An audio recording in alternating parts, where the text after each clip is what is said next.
Die eIDAS-Verordnung kommt. Logins, aber sicher und voll digital mit eurem digitalen Ausweis. Die EU bastelt gerade an einem digitalen Wunderwert, der ID-Wallet. Eine Art magischer Geldbörse, die auch irgendwie eure Identitäts- und Gesundheitsdaten sicherer als Omas Sparschwein verwahren soll. Das klingt alles zu schön, um wahr zu sein, oder?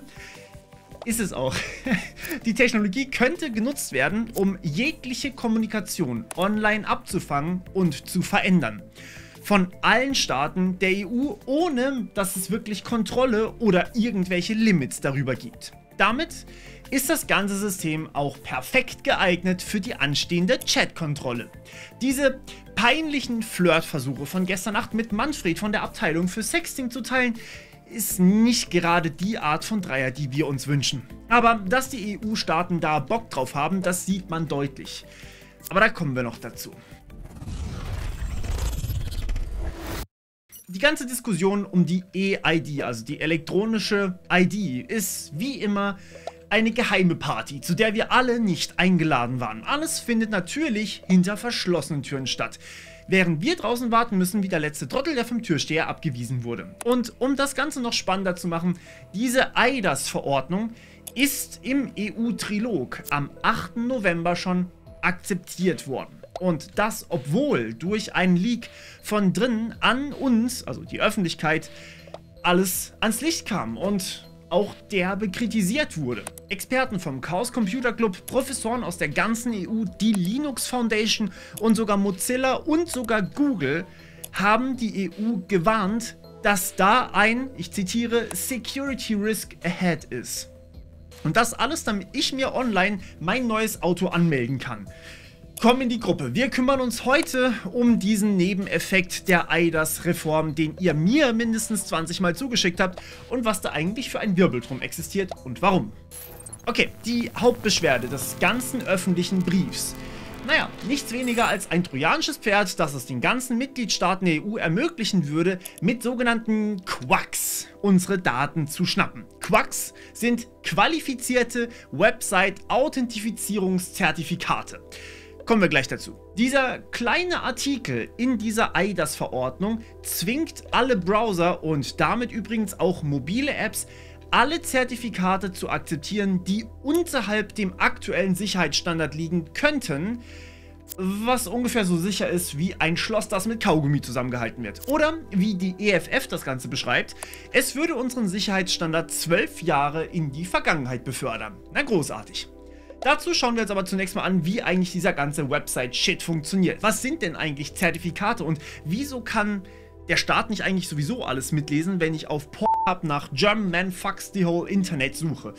Ach ja, die guten alten Zeiten. Das bräuchte mal ein Update. Naja, also das Ganze geht so. Nehmen wir an, ich bin eine Webseite und du, lieber Zuschauer, willst mich sehen, also meine Website besuchen, beispielsweise meine Academy. Du klopfst an und sagst: Ich will reden. Du willst reden? Ja, ich will reden. Okay, hier ist mein Zertifikat. Danke, ich habe dein Zertifikat erhalten. Hier ist mein Zertifikat. Danke, ich habe dein Zertifikat erhalten. SDT% B86 EDDB 7 QET KJ $, 0 LLFP 7 Kicknit 2K4 UJ, U1S_N TN. Das ist natürlich stark vereinfacht, aber im Grunde tauschen wir nur die Schlüssel aus, die wirklich jeder sehen darf, die öffentlichen Schlüssel, und haben am Ende so die Möglichkeit zu verschlüsseln, dass wirklich nur unser Gesprächsgegenüber, also wenn ich verschlüssele, dass nur du das entschlüsseln kannst und andersrum. Das nennt sich asymmetrische Kryptographie und ist ein bisschen wie Magie, das ist wirklich so. Ich verschlüssele also so, dass nur noch du lesen kannst und du machst dasselbe mit mir. So. Apropos komische Stimme übrigens, ich habe ein Experiment gewagt und das gesamte Hörbuch zu dem Roman 1984 mit künstlicher Intelligenz sprechen lassen. Mit besserer Stimme natürlich. Für 9 €. Das Hörbuch hat 10 Stunden und ich verlinke es euch in der Endcard. So, gegen diese Art der Kommunikation gibt es einen relativ einfachen Angriff, zumindest wenn man eben der Staat ist. Denn unsere Schlüssel, die müssen wir ja, um zu kommunizieren, über Vodafone oder Telekom oder irgendjemand anders drüber laufen lassen. Die können wir ja nicht persönlich austauschen. Und während wir diese Schlüssel austauschen, können die ja einfach ersetzen und ihre einfügen. Und am Ende kommunizieren wir immer so, dass eigentlich der Staat bzw. der Provider immer alles mitlesen kann. Also Passwörter, Kreditkarten, Suchanfragen. Damit das nicht passiert, gibt es vertrauenswürdige Anbieter von solchen Zertifikaten.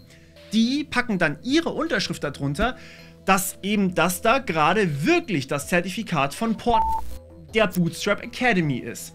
Und denen vertrauen wir. Das heißt, die Zertifikate von diesen Anbietern, die sind bei uns auf dem Rechner und auf dem Handy installiert. Solche Anbieter sind also, sagen wir mal, unfassbar kritisch, denn die sind technisch gesehen in der Lage, diese ganzen Zertifikate immer dann auszutauschen, wenn sie eben gerade Lust und Laune haben. Wir alle müssen also den Anbietern vertrauen.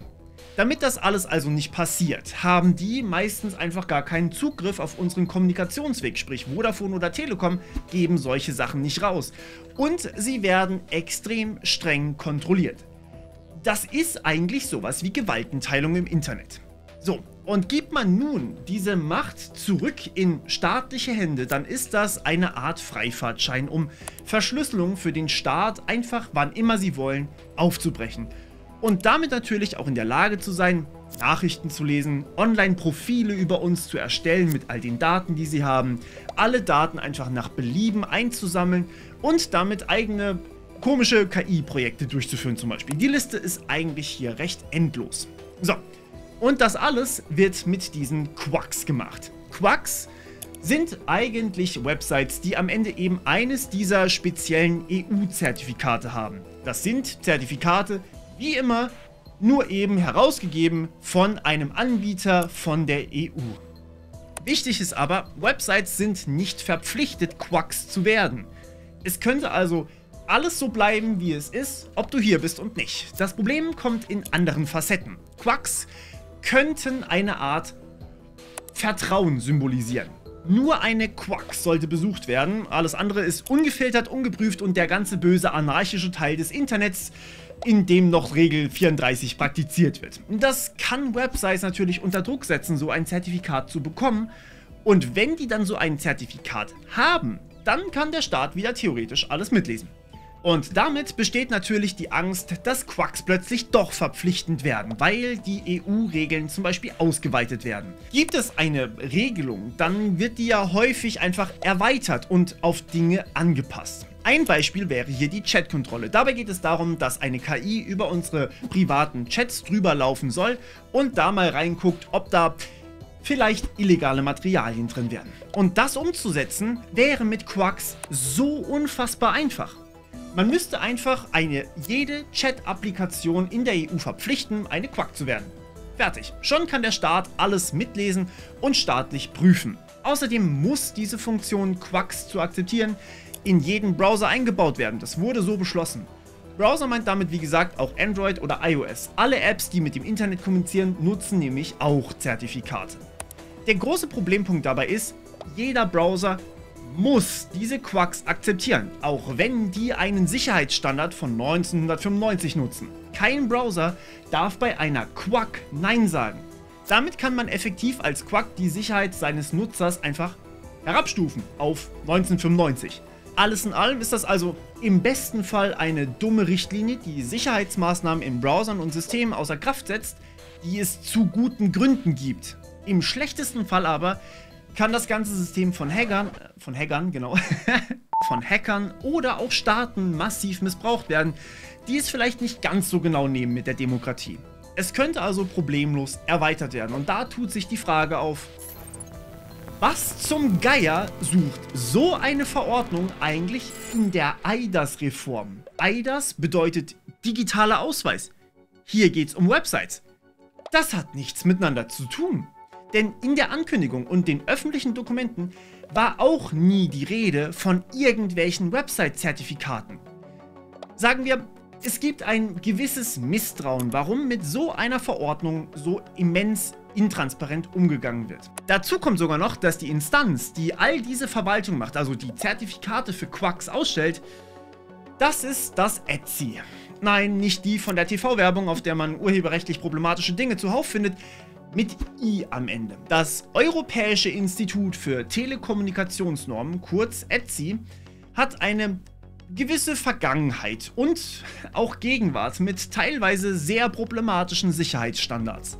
2009 beispielsweise wollte man den Sicherheitsstandard TLS 1.3, den wir übrigens alle für Verschlüsselung mit Websites nutzen, einfach absetzen für ETS. Das wurde von Experten damals zerlegt, denn ETS entfernt ein wichtiges Sicherheitsfeature aus dem Standard von TLS namens Forward Secrecy. Das kennt ihr vielleicht sogar. All das ist eigentlich gar nicht so wichtig, aber der Fakt, dass ein bedeutendes Feature einfach entfernt wurde, das keinerlei Nachteile bietet, sondern sogar noch gegen Quantencomputer schon heute für Schutz sorgt, das ist ein gewisser Beigeschmack. Da hatte ich übrigens auch schon ein Video dazu gemacht. Und auch im Standard für Polizei- und Militärradios, der natürlich auch verschlüsselt sein sollte, wurde buchstäblich eine Hintertür gefunden. Der Standard wurde 1995 entwickelt und befindet sich in allen möglichen Geräten von Motorola über Airbus. Allerdings wurde dieser Standard nie der Öffentlichkeit zugänglich gemacht und so wurde erst diesen Sommer, also fast 30 Jahre später, eine Sicherheitslücke entdeckt.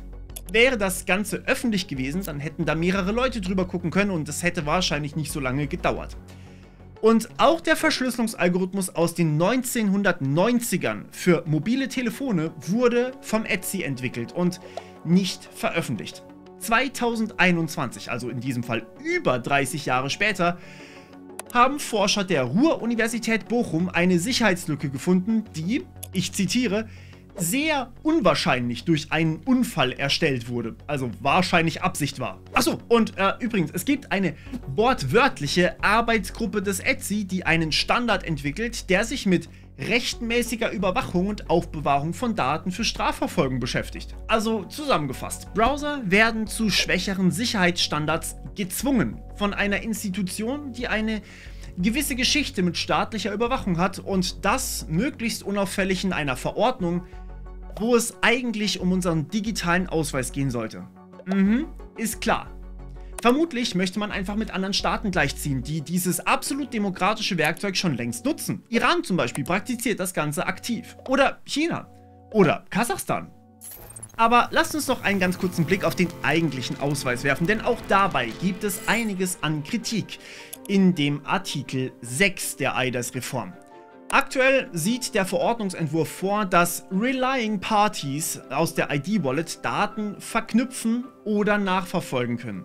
Sprich, nutze ich Pornhub, die Bootstrap Academy und eine Krankenkasse und melde mich dort jeweils an, dann können die Daten von diesen Relying Parties zusammengeführt werden. Und zu diesen Relying Parties zählen eben auch Regierungen. Ach ja.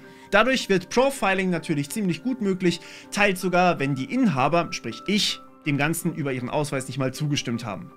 Es steht zwar viel drin bezüglich strengem Schutz vor Tracking und Profiling, aber leider ist dieser Schutz laut dieser Verordnung halt einfach keine Pflicht, sondern er ist komplett optional. Und da die ID-Wallet einfach Identitätsdaten, Finanzdaten und sogar Gesundheitsdaten enthalten soll für Millionen Bürger, wäre das vielleicht schon ganz sinnvoll, wenn es nicht optional ist. Denn wie wir mittlerweile wissen, wird gesammelt, was möglich ist. Technisch und rechtlich.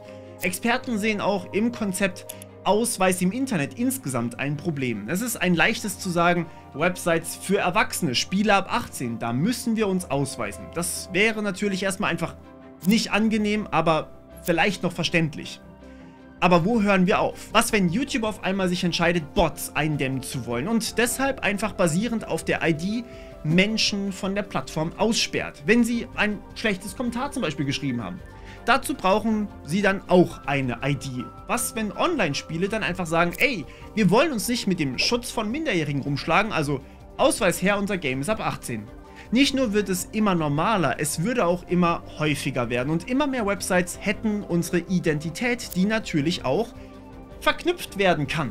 Denn über das Risiko von bösartigen Hackern haben wir noch nicht mal gesprochen. Ausweisdaten, Finanzdaten und Gesundheitsdaten auf einer einzigen Plattform für Millionen Bürger und dann sogar noch die Möglichkeit, einfach eine Blanko-Überwachung zu machen. Selbst wenn wir maximales Vertrauen in unseren Staat haben, das sind Daten, mit denen man richtig viel Unfug machen kann. Ich überlasse das einfach mal eurer Kreativität in den Kommentaren, was man jetzt als Hacker mit sowas anstellen könnte. Jeder bösartige Hacker denkt sich bei solchen Daten: Das ist ein Schmackofatz. Und ganz ehrlich, Deutschland ist ein technisches Entwicklungsland. Uns anzumaßen, dass wir es gar mit staatlichen Hackern aus China aufnehmen könnten, ist einfach lächerliche Hybris.